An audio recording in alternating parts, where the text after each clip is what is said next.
많은 사람들이 갔는데 다음 주에는 좀 더 아름답게 더 찬양으로 영광을 올려드리기를 소망합니다. 어때 설 명절 잘 보내셨습니까? 자, 옆에 사람을 인사하시겠습니다. 당신 얼굴 보니까 참 만족스럽습니다.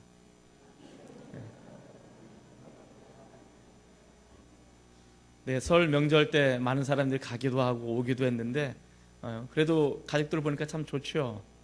네, 많은 사람들이 오는 것을 보니까 좀 반갑기도 하고 또 지금 아마도 내일쯤 많이 내려오신 것 같기도 하고 잘 돌아올 수 있도록 여러분 특별히 기도해 주시기를 소망합니다.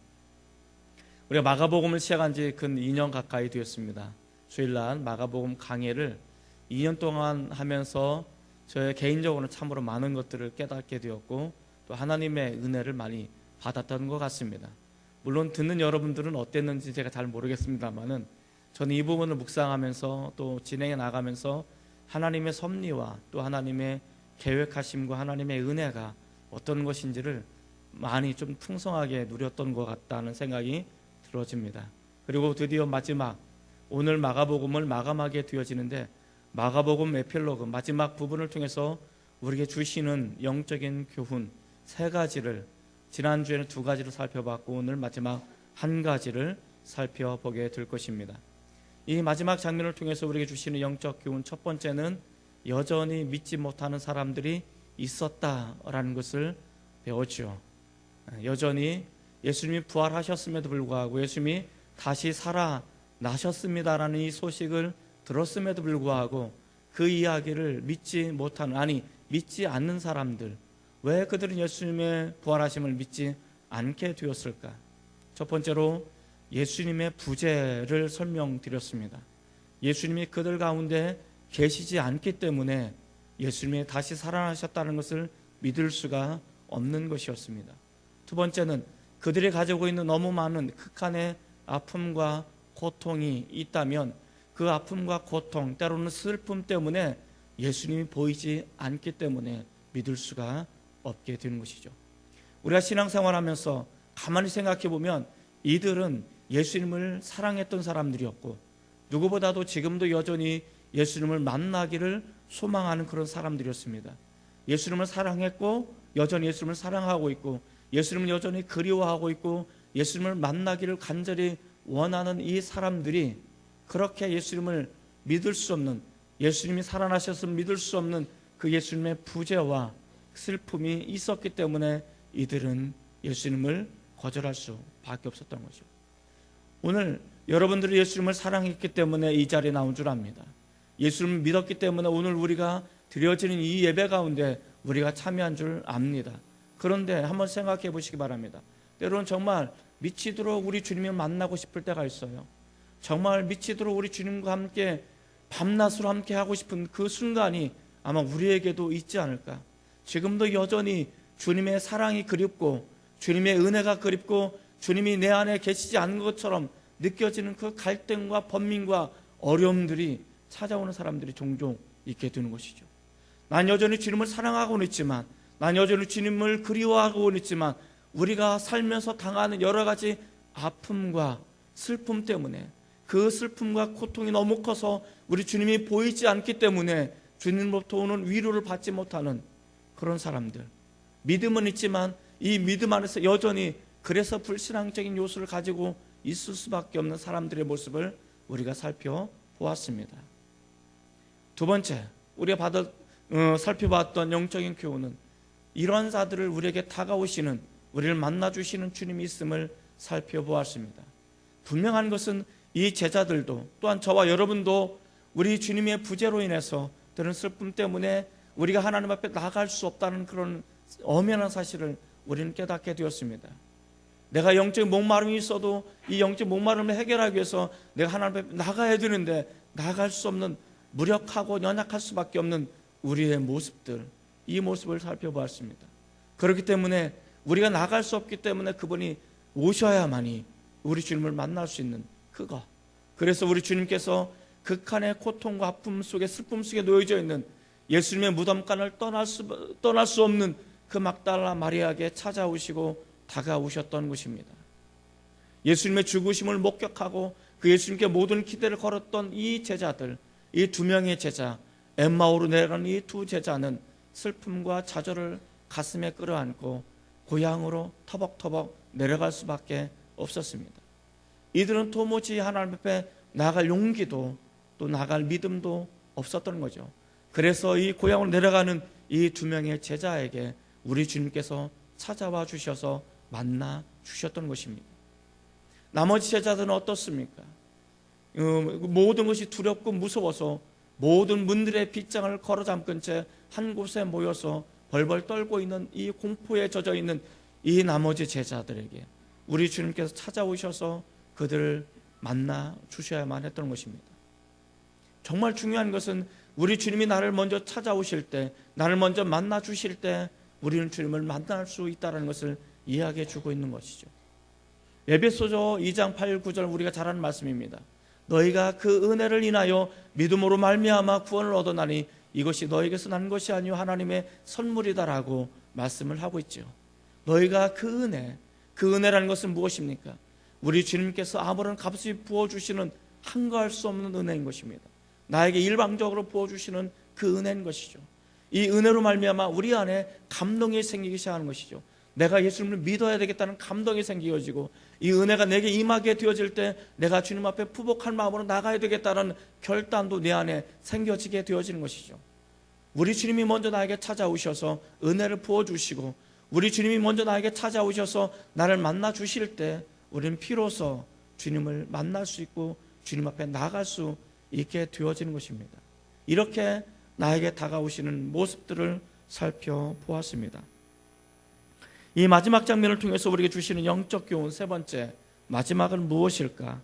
셋째로 주님께서 부탁하시고 명령하신 말씀을 실천해야 한다는 사실입니다. 한번 따라해 볼까요? 주님께서 부탁하시고 명령하신 말씀을 실천해야 합니다. 주님께서 우리에게 마지막 장면을 통해서 이야기해 주는 것은 우리에게 부탁하시고 명령하신 것을 우리는 믿음으로 순종하고 실천해야 된다는 사실입니다. 누가복음 16장 15절 말씀을 우리 한번 같이 읽어보도록 하겠습니다. 16장 15절입니다. 자, 같이 읽습니다. 시작. 또 이르시되 너희는 온 천하에 다니며 만민에게 복음을 전파하라. 우리 주님께서 주님을 찾을 수 없는 그들에게 다가오셔서 만나주시고 그들의 아픔을 싸매주시고 그들의 전혀 새로운 삶을 살 수 있도록 도와주시는 그 은혜, 우리 주님께서 우리를 찾아오실 때 어떤 특별한 것을 가지고 찾아오신다는 것입니다. 우리 주님께 나를 찾아오실 때 특별한 은혜를 가지고 나를 만나러 오신다는 사실을 잊지 않으셨으면 좋겠습니다. 만약에 우리 주님께 여러분을 방문하신다면, 여러분을 찾아가신다면 우리 주님께서 심심해서 야 한번 나랑 놀아줄래? 라는 그런 마음으로 찾아가지 않으신다는 것입니다. 주님께 나를 방문하시고 나를 찾아오시고 나에게 은혜를 주실 때는 아주 특별한 것을 가지고 나를 찾아오시는데, 이 특별한 것이 무엇이냐? 우리 주님께서 나를 통해서 뭔가 이루어지고 싶은, 내가 너를 통해서 뭔가 이루어나가기를 원하신다는 우리 주님의 꿈을 가지고 나에게 찾아오시는 것입니다. 우리는 이것을 비전이라고 부르기도 하고, 이것을 소명이라고 부르기도 하고, 이것을 우리가 마땅히 살아내야 될 사명이라고 부를 수도 있습니다. 어떤 이름으로 불렀던 그것과 상관없이 우리 주님께서 나를 찾아오셨을 때, 이 제자들을 찾아가셨을 때 특별히 어떠한 것을 부탁하시고 명령하신다는 사실을 우리에게 이야기해 주고 있습니다. 오늘 우리가 읽은 이 15절 말씀은 우리 주님께서 두 가지 부탁과 명령을 하십니다. 몇 가지요? 두 가지. 자, 우리 주님께서 첫 번째로 우리에게 부탁하시고 명령하신 것은 있다면 무엇일까? 온 천하에 다니며 복음을 전파하라는 것입니다. 온 천하에 다니면서 복음을 전파하라. 그렇다면 온 천하는 어디일까? 온 천하는 무엇일까? 온 천하라는 것은 아직 복음이 들어가지 않는 지역을 말하는 것이죠. 만약에 이 온 천하가 우리 가정이 될 수 있습니다. 우리의 가정 속에 나만 예수를 믿고 있고 나머지 가정들이 예수를 믿지 않는다면, 나머지 가족 식구들이 예수를 믿지 않는다면 이곳이 복음이 필요한 온 천하라는 것을 우리에게 이야기해 주고 있습니다. 이곳에 복음을 증거해야 되는 것입니다. 내가 속한 가정과 내가 속한 학교 공동체에 아직 나만 예수를 믿고 나머지 많은 사람들이 여전히 예수를 믿지 않는다면 그곳이야말로 우리가 복음을 증거해야 될 온 천하라고 성경은 이야기해 주고 있는 것입니다. 우리가 살아가고 있는, 몸담고 있는 이 거제 지역에 우리가 예수만 믿고 아직도 많은 사람들이 예수님을 모르고 복음을 믿지 않는다면 이곳에 역시 복음이 필요하고 이곳이 복음이 선포되어야 될 온 천하라고 이야기해 주고 있습니다. 남한 땅도 그렇고 북한 땅도 그렇고 모든 열방도 마찬가지일 것입니다. 아직 복음이 증거되지 않는 그곳, 아직 예수님을 나의 주님으로 고백되지 않는 그곳은 우리가 복음을 증거해야 될 온 천하라고 성경은 이야기해 주고 있습니다. 우리는 그 온 천하에 다니면서 복음을 전파하라고 이야기해 주고 있는 것이죠. 그런데 정말 복음이 필요한 한 곳이 또 있습니다. 어디일까요? 우리 가정에도 복음이 필요할 것이고 내가 속한 공동체, 직장에도 혹은 학교에도 복음이 필요할 것이고 우리가 살고 있는 이 거제 땅에도 복음이 필요하고 남한 땅에도 북한 땅에도 온 열방도 복음이 필요한데 정말 복음이 또 한 곳이 필요한 곳이 있는데 어디일까요? 그곳이 어디겠습니까? 바로 교회 공동체입니다. 이곳에서도 복음이 필요하다는 사실을 우리는 인지해야만 합니다. 왜 이곳에 복음이 필요할까요? 중요한 것은 예수님을 나의 주님으로 영접하고 내가 거듭난 사실이 없다면 우리에게도 여전히 복음이 필요하다는 사실입니다. 내가 아직 인격적으로 예수님을 만나지 못했다면 바로 이곳이 복음이 필요한 장소인 것입니다. 내가 성령을 받지 못해서 성령 충만하지 못하고 하나님을 경험하지 못해서 내가 하늘에 소망을 두고 살아가지 못한다면 이곳이야말로 진정한 복음이 필요한 곳이라고 성경은 이야기해 주고 있는 것입니다. 그래서 명목상 신자가 아니라 그냥 몸만 교회 왔다 가는 것이 아니라 이곳에서 복음을 듣고 이곳에서 예수님의 십자가를 깨닫고 이곳에서 예수님을 나의 주님을 영접하고 내가 천국의 복음을 소망을 삼고 하나님의 영원한 나라의 복음의 소망을 삼고 살아갈 수 있는 그 사람들, 이런 사람들이 분리듯 일어나는 이곳이야말로 우리에게 복음이 선포되고 복음의 역사가 나타나는 곳이 아닐까 그렇게 생각해 보게 되어집니다. 그래서 어쩌면 이곳에 복음이 진정으로 필요한 것이 아닐까, 우리 가정에 복음이 진정으로 필요한 것은 아닐까 깊게 고민하고 생각해 봐야 될 것입니다. 우리 주님께 두 번째로 부탁하신 것은 무엇일까? 만민에게 복음을 전하라는 것입니다. 이 만민이라는 것은 all nations, 열방을 말합니다. 열국을 의미합니다. 아직도 복음이 들어가지 않은 이슬람 땅과 그리고 불교와 아직도 공산주의가 지배하고 있는 그 땅과 수많은 도시국가들, 이런 곳에 복음이 필요한 것이고 이 복음이 들어가서 열방들이 곳곳에서 예수님이 우리 진정한 구세주다라고 고백되어지는 이 신앙의 고백과 찬미와 예배가 있어야 된다라고 성경은 이야기해 주고 있습니다. 자, 이렇게 우리 주님께서는 복음을 우리에게 부탁하셨습니다. 너희는 온 천하에 다니면서 복음을 증거하라. 너희는 만민에게, 모든 사람에게 복음을 증거하라고 우리에게 명령과 부탁을 동시에 하고 있음을 우리에게 이야기해 주고 있습니다. 이런 복음을 전함에 있어서 이 복음에 대한 반응은 두 가지로 나타납니다. 몇 가지로요? 두 가지. 이 복음에 대한 반응이 어떻게 나타날까? 16절 말씀을 한번 같이 읽겠습니다. 16절입니다. 자, 시작.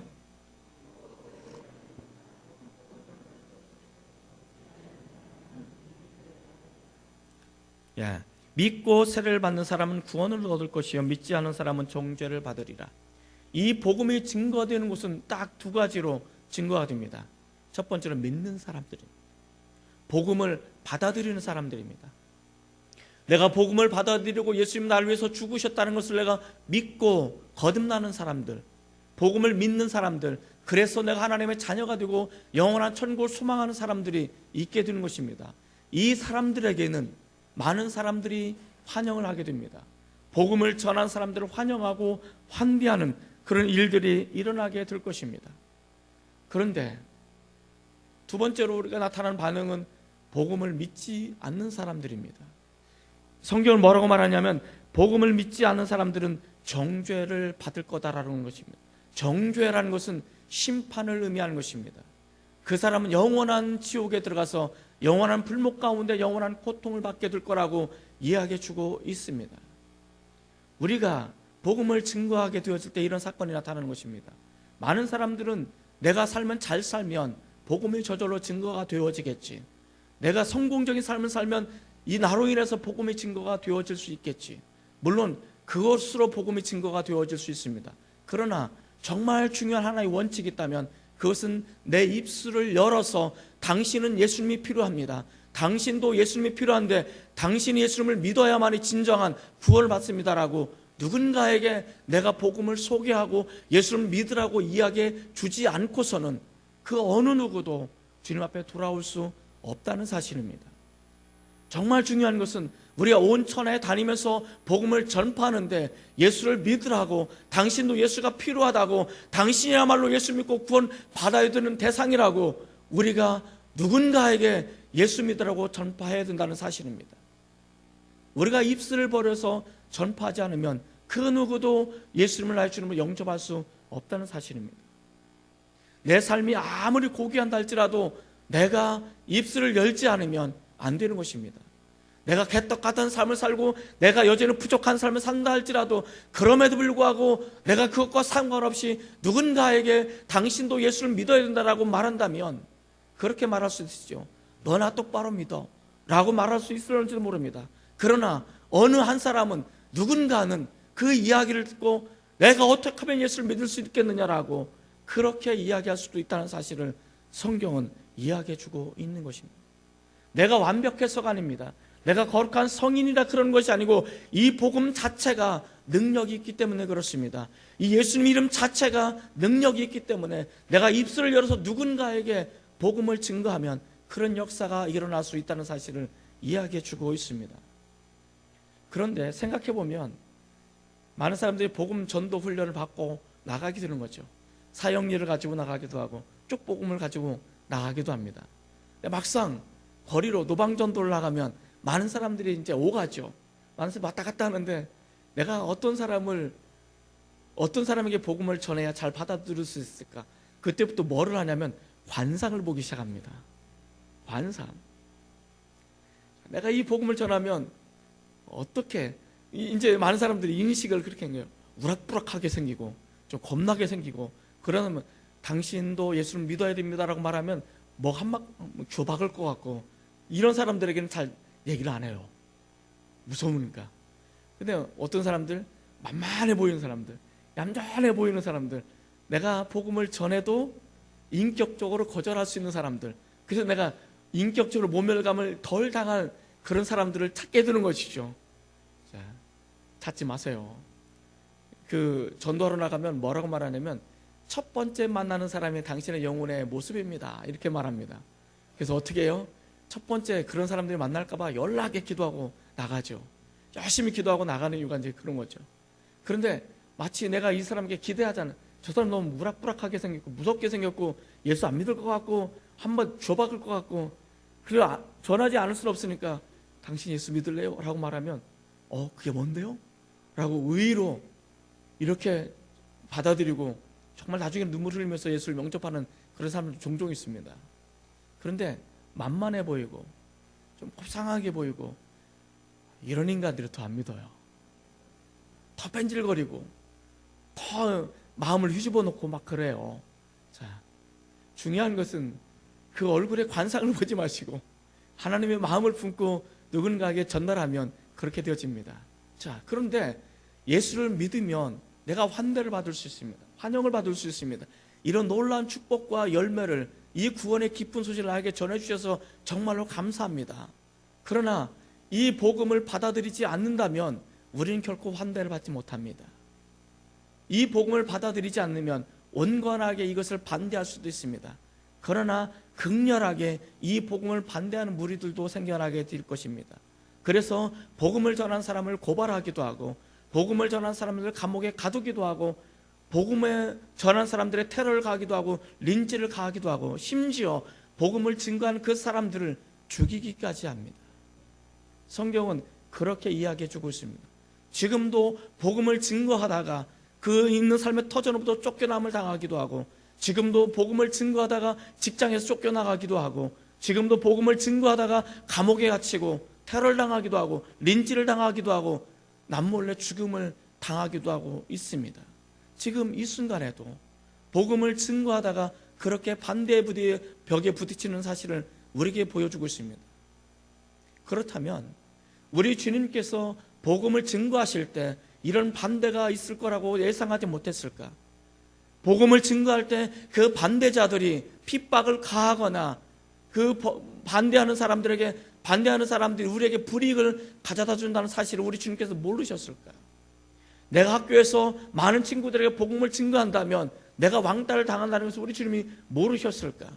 내가 직장에서 복음을 증거한다면 직장 동료들이 나를 이상한 눈치로 바라보는다는 사실을 내가 몰랐을까? 우리 주님이 몰랐을까? 아셨단 말이죠. 아셨어요. 아셨음에도 불구하고 우리를 굳이 그 땅으로 기어 들어가라고 하신 이유가 뭘까? 내가 복음을 증거하다가 내가 불이익을 당하고 내가 왕따를 당하기도 하고 내가 손해를 감수하기도 하고 어떤 사람은 목숨을 잃기도 함에도 불구하고 우리 주님께서 이 복음을 가지고 왜 그 속에 들어가라고 말씀하셨을까? 그렇게 말씀하신 이유가 뭘까? 왜 이것을 부탁이 아닌 명령이라고 우리 주님께서 말씀하셨을까? 세 가지입니다.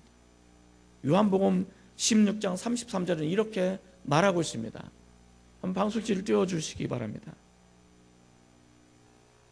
자, 한번 같이 읽겠습니다. 시작.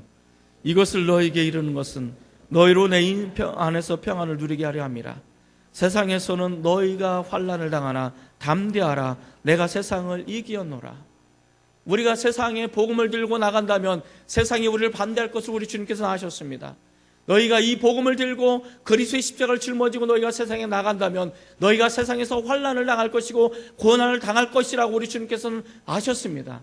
그러나 그 환난 때문에, 그러나 그 고난 때문에 너희가 무서워하지 말라고 말씀하십니다. 왜냐하면 내가 이 세상을 이기었다라고 말씀하시기 때문에 그렇습니다. 지금은 내가 박해 때문에, 내가 지금 왕때 때문에 손해보는 것 때문에 내가 패배하는 것처럼 보여진다 할지라도 결코 우리는 패배자가 아니라는 것입니다. 우리는 승리자로 살아가게 될 것입니다. 왜냐하면 우리 주님께서 이미 이 세상을 이기셨다라고 선언하셨기 때문에 그렇습니다. 두 번째, 요한복음 3장 16절입니다. 요한복음 3장 16절 같이 읽습니다. 자, 시작. 하나님이 세상을 이처럼 사랑하사 독생자를 주셨으니 이는 그를 믿는 자마다 멸망하지 않고 영생을 얻게 하려 하심이라. 두 번째 이유, 우리가 왜 세상에서 우리를 반대함에도 불구하고 우리를 박해함에도 불구하고 우리가 복음을 들고 세상에 가는 이유가 무엇입니까? 우리 주님께서 그런 세상을 사랑하셨다라고 말하기 때문에 그런 것입니다. 가만히 생각해 보십시오. 우리는 처음부터 복음을 환영하는 사람들은 아니었습니다. 우리도 여전히 복음을 반대하는 사람들이었습니다. 우리도 여전히 하나님을 반대하는 사람들이었습니다. 하나님을 믿는 사람들을 박해하는 사람들이었고 복음을 박해하는 그 사람들이었습니다. 그러나 우리 주님께서 이러한 세상을 사랑하셨기 때문에, 이런 우리를 사랑하셨기 때문에 우리가 영생을 받았다라고 말하고 있습니다. 로마서 5장에 보면 뭐라고 말씀하십니까? 로마서 5장 6절에 보면 우리가 아직 연약할 때에, 내가 아직 연약할 때에 우리 그리스도께서 기약대로 약속하신 대로 죽으셨다라고 말씀하셨습니다. 로마서 5장 6절에 보면 우리가 불경건할 때, 경건하지 않을 때 약속대로 우리 주님께서 죽으셨다라고 말씀하셨습니다. 로마서 5장 8절에 보면 우리가 아직 죄인 되었을 때 그리스도께서 우리를 위해서 죽으심으로 하나님께서 우리에 대한 자기 사랑을 확증하셨다라고 말씀하셨습니다. 우리가 죄인 되었을 때 그리스도께서 우리를 위해서 죽으심으로 말미암아 하나님 나를 사랑하신다라고 말씀하시는 것입니다. 로마서 5장 10절에 보면 우리가 하나님과 원수 되었을 때 그리스도께서 우리를 위해서 죽으심으로 말미암아 하나님과 우리가 화목되었다라고 선언하는 것입니다. 여러분, 우리는 원래 양심에 털난 사람이고요, 우리는 원래 저주받은 인생이었고 우리는 원래 하나님과 원수된 사람이었습니다. 이 원수된 우리를 위해서 그리스도께서 우리를 위해서 죽으심으로 말미암아 우리가 영생을 받은 것입니다. 이 세상은 하나님을 반대하지만, 복음을 반대하지만, 구원을 반대하지만 우리 주님께서는, 우리 하나님께서는 이 세상을 사랑하셨다라고 말씀하셨습니다. 여러분, 우리가 이 세상은 우리를 환영하지 않을 것입니다. 우리를 사랑하지 않을 것입니다. 우리를 흠모하지 않을 것입니다. 우리를 반대할 것입니다. 우리를 왕따를 시킬 것입니다. 우리에게 손해를 감수할 것입니다. 우리를 조롱할 것입니다. 더 심한 것은 우리에게 박해를 가할 것입니다. 그럼에도 불구하고 우리는 이 세상을 사랑해야만 하는 것입니다. 세 번째, 에스겔서 2장 3절에서 5절입니다. 한번 같이 읽겠습니다. 시작. 내게 이르시되 인자야, 내가 너를 이스라엘 자손 곧 패역한 백성 나를 배반하는 자에게 보내로라.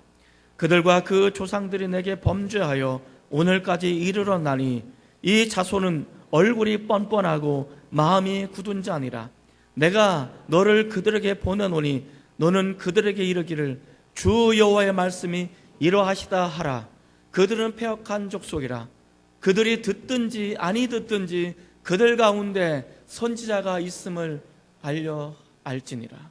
여기 보면 뭐라고 말합니까? 인자야, 너는 이 땅에 들어가라. 그들은 얼굴이 뻔뻔하고 마음이 굳은 사람들이고 얼굴에 낯짝에 철판을 깐 사람들이고 양심에 털난 사람들이다. 그들은 패역한 사람들이고 하나님을 반대하는 사람들이다. 너는 그곳에 들어가라. 그리고 그들이 듣든지 아니 듣든지 너는 외쳐라 라고 말하는 것입니다. 그러면서 뭐라고 말하는지 아십니까? 그들, 그 패역한 사람들, 하나님을 반대하는 사람들, 그 속에서도 여전히 하나님의 사람이 있음을 알게 하라. 여러분, 교회가 이 세상에 존재하는 이유가 뭔지 아십니까? 교회는 완전하지 않아요. 교회는 부조리할 수 있습니다. 세습으로 인해서 많은 사람의 세상에 지탄을 받을 수도 있습니다. 이 교회에는 죄가 있을 수도 있습니다. 그 교역자들이 또 목회자들이 잘못된 그런 일들을 감해지기도 합니다. 다 인정합니다. 그러함에도 불구하고 교회가 이 땅에 존재하는 이유가 뭔지 아십니까? 여전히 이 패역한 세대, 우리는 부조리하고 우리는 연약해서 넘어질 수밖에 없고 우리는 날마다 전전긍긍하며 살아갈 수밖에 없는 그런 연약한 그리스도인이라 할지라도 우리가 이 세상에 존재하는 이유가 뭔지 아십니까? 이 세상, 아무런 희망이 없는 이 세상, 패역한 족속, 그래서 전부 다 지옥에 갈 수밖에 없는 이 사람들이 어느 순간 누군가 우리에게 구원을 알려주시오, 누군가 우리가 어떻게 하면 구원받을 수 있소라고 말하는 그 순간, 그때 바로 저와 여러분을 통해서 이 구원의 통로가 되어야 하기 때문에 그러한 것입니다. 여러분, 그것 때문에 우리 이 교회가 이 세상에 존재하는 이유가 있는 것입니다. 우리가, 저와 여러분 그리스도인들이, 하나님을 믿는 사람들이 그것 때문에, 마지막 그 순간 때문에, 마지막 희망 그 하나 때문에 우리가 이 땅에 존재해야 되는 것이고, 내가 복음을 들고 여전히 세상 한복판에 가야 있어야 되는 그것입니다. 생각해 보시기 바랍니다. 여러분 직장 내에 여러분들이 하나님 믿는 사람인 줄 아무도 모른다면 많은 사람들이 고민하고 자신의 고민을 누군가에게 얘기하지 못해서 자신의 생명을 스스로 끊는다면 어떠하시겠습니까? 그러나 누군가가 우리가 직장에서 부족하고 연약하지만 감사함으로, 여전히 기쁨으로, 즐거움으로 삶을 살아간다면 저 사람은 분명히 연약함이 있고 아픈 것이 있는데 그 아픔을 뛰어넘고 슬픔을 뛰어넘고 기쁨으로 살아갈 수 있는 그 그리스도인이 그 땅에 있다면 함께 직장생활하는 그 어떤 사람이 정말 무너질 수밖에 없고 이 세상을 마감할 수밖에 없고 내 더 이상 이 세상 살지 않겠어라고 말할 수 있는 그 순간에 이 그리스도인을 생각한다면 어떻게 하면 저 사람 저렇게 살 수 있을까? 그 순간 누군가가 당신을 찾는다면, 여러분을 찾는다면 예수님을 소개해 줘야 되지 않겠습니까? 그래서 우리는 이 세상에서 손가락질을 당해도 욕을 먹어도 내가 그리스도인이라는 것을 숨겨서는 안 되는 것이고, 내가 그리스도인이라고 숨겨질 수 없는 사람으로 살아갈 수밖에 없는 이유가 바로 여기에 있는 것입니다. 여러분, 세상은 우리를 환영해 주지 않는다 할지라도, 세상 우리를 반대한다 할지라도 우린 여전히 주님의 십자가를 가슴에 품고 우리 주님의 마음을 가슴에 품고 세상 그곳에서 복음을 외쳐야 되는 사람이고, 우리 이 세상을 가슴에 품고 여전히 주님 앞에 무릎을 꿇고 하나님의 진도를 막아서는 그런 사람이 되어야 될 것이며, 누군가에게 내가 구원의 통로가 되어야 됨을 여러분 잊지 마시기를 바랍니다. 이렇게 말씀을 따라간 사람들, 우리 주님께서는 두 가지로 축복해 주신다고 말씀하셨는데, 첫 번째 축복은 17절과 18절 말씀입니다. 한번 같이 읽어보겠습니다. 자, 시작.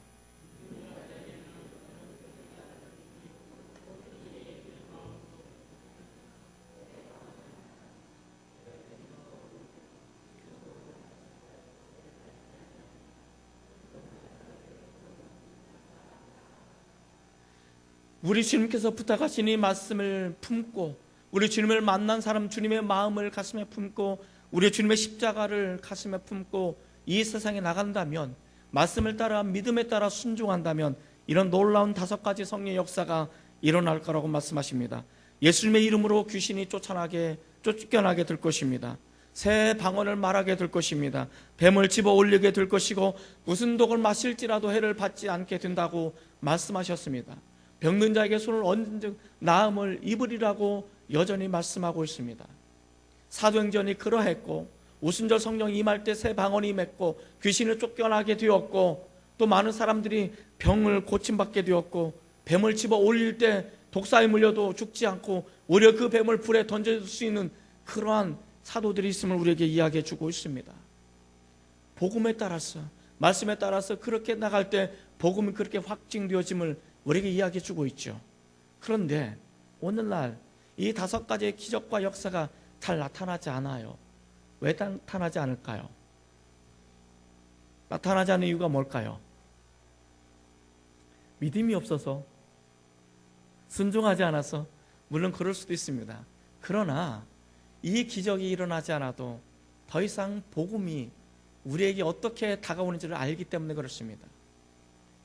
잠깐 생각해 보시기 바랍니다. 이 땅에 120년 전에 이 땅에 복음의 씨앗이 뿌려지게 될 때, 이 땅은 우상이 지배하는 땅이었고, 이 땅은 악령이, 사탄이 지배하는 땅이었고, 이 땅에는 구원의 빛이 없었습니다. 그 구원의 빛이 이 땅에 왔을 때 얼마나 반대가 극심했을 것입니까? 얼마나 반대하는 세력들이 많았을 것입니까? 바로 그 순간에 이런 기적들이 일어남으로 인해서 그들에게 복음의 확증이 될 필요가 있었기 때문에 이렇게 확증이 일어났습니다. 지금도 선교 사역제는 이런 역사들이 나타나는 것이죠. 그런데 지금 우리에게 이런 역사가 나타나지 않아도 우리는 충분히 예수님을 알 수 있고 충분히 복음을 알 수 있기에 이런 역사가 일어나지 않아도 상관이 없는 것입니다. 그런데 어떤 사람들은 이 말씀을 오용해서 내가 뱀을 들어도 물지 않을 것이고 내가 독을 마셔도 난 해를 받지 않을 것이다 라고 말하면서 뱀을 집어들고 독을 마시는 엉뚱한 사람들이 종종 있습니다. 자, 그러면 지금 내가 뱀을 집어들고 독을 마시면 어떻게 될까요? 죽습니다.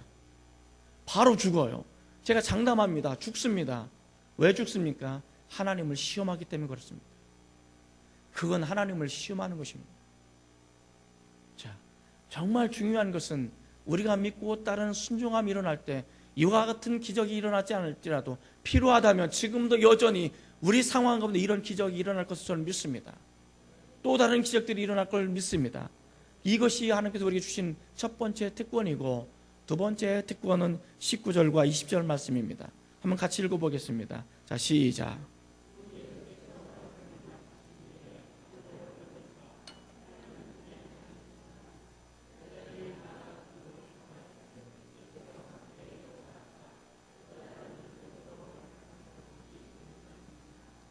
네, 원래는 이 마가복음 에필로그를 지난주에 다 하려고 했는데 분량이 너무 많아서 이게 2번으로 나눴었죠. 사실은 지난번에 3번째 말씀도 준비가 되어져 있었습니다. 그래서 이 말씀에 제가 와닿았던 단어는 확실히라는 단어였습니다. 그런데 이것을 새로 준비하면서 3번째 일주일 내내 이 말씀을 가슴에 품고 묵상하는데 저에게 새롭게 다가온 단어가 있었습니다. 그것은 나가. 예수님께서는 말씀하시고 부탁하시고 승천하셨습니다. 그리고 제자들은 예수님의 말씀을 가슴에 품고 나아가서 말씀을 증거하기 시작했습니다. 그럴 때 또 다른 단어가 제 눈에 들어왔는데 함께라는 단어입니다. 함께. 이 함께라는 단어는 어떤 단어일까?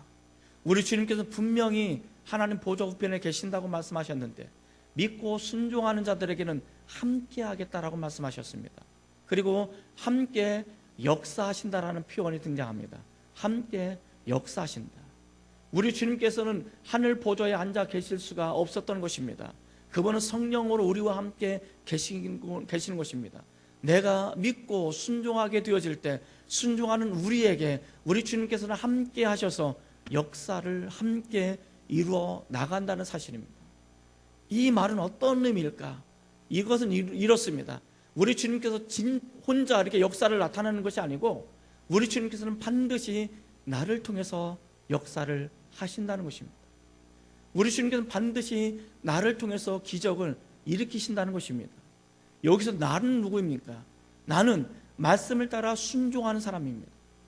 말씀을 따라 순종하는 그 모든 사람들에게 우리 주님과 함께 가셔서 그들을 통해서 각자 한 사람 한 사람을 통해서 역사를 만들어 나가신다는 것을 우리에게 보여주고 있는 것입니다. 저는 우리 이 예배에 나오신 저와 여러분들이 우리를 통해서 역사가 나타나기를 소망합니다. 우리 주님께서는 반드시 내가 너를 통하지 않고서는 역사하지 않겠어라고 말씀하시는 것입니다. 믿고 따르고 순종하는 사람들에게 반드시 그들을 통해서만이 이 역사를 만들어 나가시겠다라고, 함께 하시겠다고, 함께 역사하시겠다고 말씀하시는 것입니다. 오늘 이 불신앙의 세대 속에서 많은 사람이 참과 진리가 헷갈리는 이 상황 속에서 우리가 말씀을 따라 순종하게 되어질 때 나를 통해서, 순종하는 우리를 통해서 하나님의 기적과 역사가 온전히 일어날 수 있는 그런 축복이 있어지기를 주님의 이름으로 축원을 드립니다. 기도하시겠습니다. 하나님 아버지, 참으로 감사를 드립니다.